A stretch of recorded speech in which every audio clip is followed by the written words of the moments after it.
You're listening to a proud member of the Midwestern Disc Jockey Coalition, serving Ohio, Kentucky, Indiana, and the entire world. Yo, what's up? Peace and blessings to whoever might be watching. The real Butch Gibson, all up in the area. And look, we're outside the Franciscan Sisters of the Poor Centennial Barn. And I tell you what, if you ever have an opportunity to be in Cincinnati and be near the corner of Compton and Vine Street, you need to stop by and check out the Centennial Barn. It is a lovely place where we just came from, and I'm just going to give them a little shout out, a little thumbs up on the Centennial Barn. It's definitely a place to be, definitely a place to have your next reception, your next event. It's a wonderful venue, and you make sure you check them out. Talk to Rose, tell them Butch Gibson sent you.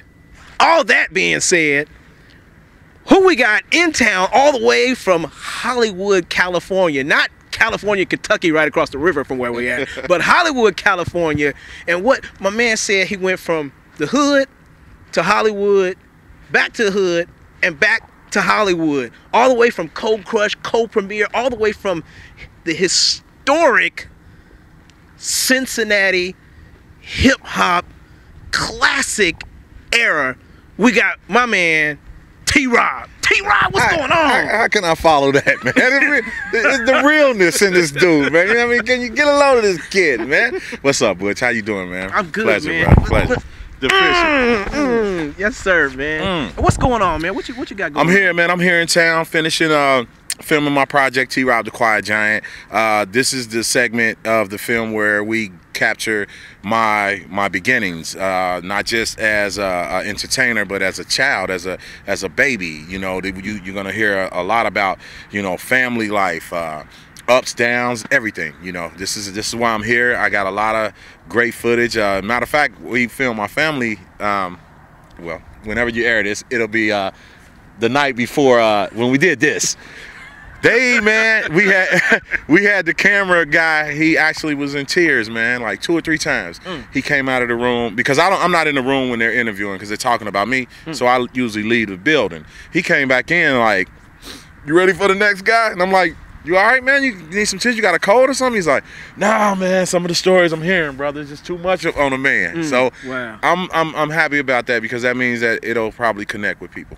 Dig that. Now, so if I understand right, this whole film is a documentary, and you call it the Quiet Giant. Yes. Explain that whole concept. Well, the Quiet Giant is basically it tells the story of a man who had dreams of making it from nothing, and he ended up getting a taste of that and wound up getting more than he thought he would, and that extra was what has allowed me to title it the Quiet Giant, because what happened was, while in my travels, I met a lot of people in the business like Jamie Foxx, Carmen Electra, Prince, Michael Jackson, people who are affiliated with those people as well. And I had something to do with a lot of guys' success right now, you know. I mean, in fact, Carmen Electra would probably still be in Coleraine, you know, and she's not now. So, and I'm not taking credit for that because there was more people involved, but you know, I had some involvement, and I'm happy about that because she did well with it. So now I know that you all were singing and dancing, and mostly singing from your perspective, when you all kind of got this thing together.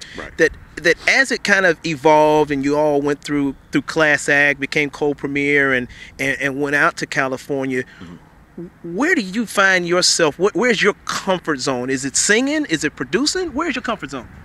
Actually, my comfort zone is just being a marketing guy, man. I like, you know, I get compared a lot. If anybody in the business they compare me to, it's always P. Diddy. And you'll hear that a lot in this documentary from even, you know, people that are well established today say that I remind them a lot about of him. And that is because I enjoy getting out there making deals happen.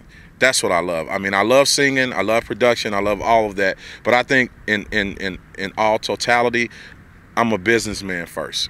I'm a businessman who happened to be able to hit a note or two, and that's pretty much what it is. So are you working with folks that when you hone in on that marketing and that businessman, are you working with any entertainers at this time? Yeah, I'm working. Actually, I have a group now called Flight Club, and they have a mixtape out right now called Mitchell and Ness, and it's doing really well. They're getting a lot of great airplay, satellite air radio.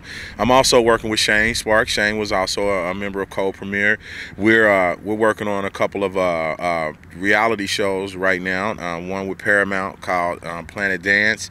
We're also working on doing the Code Premier story, coming back to Cincinnati and actually doing a film. We're going to be looking, coming here, auditioning actors from here, because we want 5 guys to be able to, play us, and we're going to fill them up with a whole bunch of tapes and let them see what it was, and hopefully they can pull it off. And so we got a lot of things like that, and I'm also looking to link in with some new acts here in Cincinnati, and some people like myself who are into the business side of it, who want to connect and make that thing happen. I'm here to to play my part in doing and helping. Dig that. So when you mention Cincinnati, and part of the thing that I've heard you mention in other interviews, how you talk about going from the hood to Hollywood, Hollywood again. Would you say that there is a difference between Cincinnati and Hollywood? And if so, what's that difference? Well, the difference is there's a pro and con in everything. I think the con about it is here in Cincinnati, life was a little bit more simpler, I would say. Even doing the entertainment here was simpler because it wasn't a lot expected out of us, at least. We just did talent shows, and we ripped talent shows, and we got our pub from it, and people loved it. Take that same type of mentality to LA. It's like, okay, well, there's 10 other ones that are hot from their different cities that are out here too. Right. And now you're on a different level. You're competing with people who were, the stuff in their city. So now, it's a whole different work ethic. It's like you just can't go thinking that, I'm the top in my city, I can chill. We know we're going to rip the talent show no matter what we do. They're going to go crazy. It ain't that. Now you got to compete on a higher level. So I think it was more simpler here. Of course, the cost of living is better here.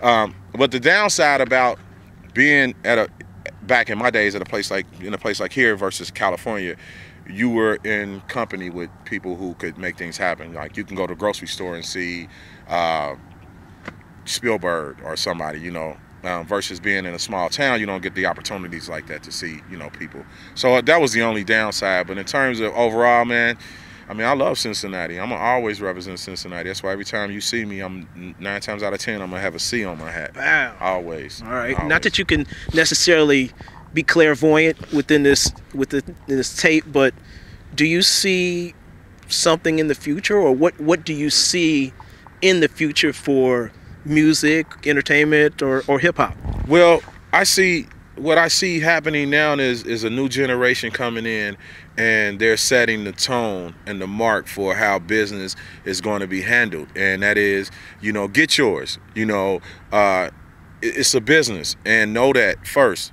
It's fun and great to be able to do what you love to do, but at the end of the day, if you're doing it and you busting your butt at it, then it should be able to put food on your table.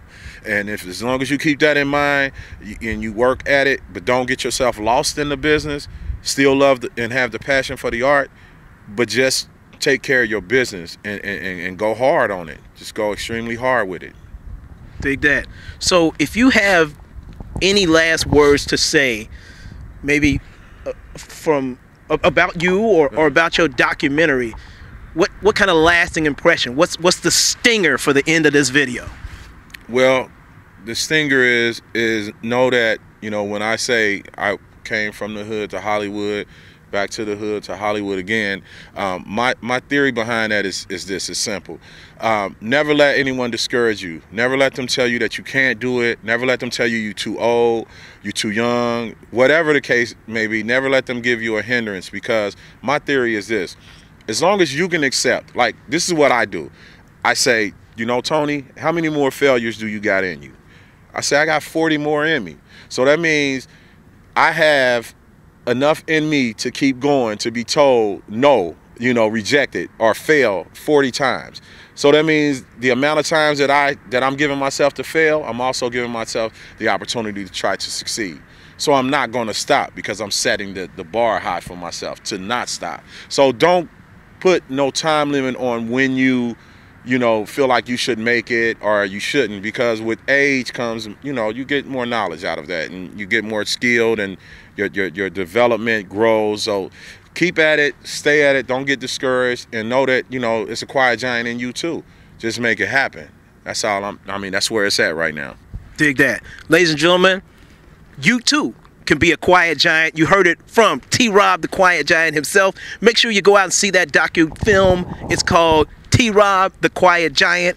You can be a quiet giant. That man behind the camera is a quiet giant. That's Greg Reese from Cincinnati. Make sure you check out his videos all over YouTube. He's got hundreds of thousands, maybe even millions of hits. We also got some quiet giants right off on the side. We got Hike Jolly, we got TJ, all the way live and direct from Hometown Heroes. That's with a Z on the end. Make sure you look them up, look up their channel on YouTube. And look, if I had to go back, so I said the real Butch Gibson, let me give a little outro like this.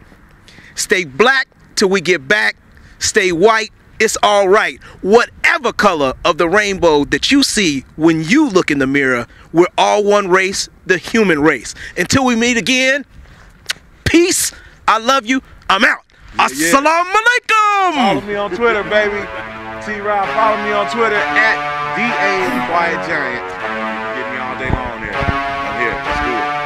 I'm a hometown hero for my Buckeye State City with the Bengal Tiger, so I'm doing great.